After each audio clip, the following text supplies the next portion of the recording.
ward member प्रार्थी को गलाकाटी हत्या कोरापुट जिला बंधुगा ब्लॉक कानागाँव घटी घटना मृतक होती कामेश्वर पालका से कानागाँव 1 नंबर वार्ड प्रार्थी भाव निर्वाचन लड़ुते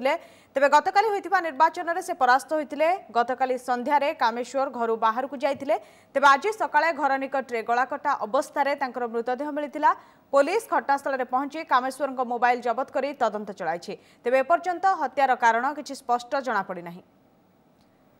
निश्चित रूपे पराजित वार्ड मेंबर प्रार्थी को गलाकाटी हत्या कोरापुट जिला बंधुगाँव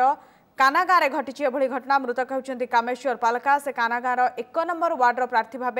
निर्वाचन लड़ुते गतकाली होता निर्वाचन में से परास्त होते गतकाली संध्यारे कामेश्वर घर बाहर को जाते तेज आज सकाळे घर निकट में गलाकटा अवस्था मृतदेह मिलता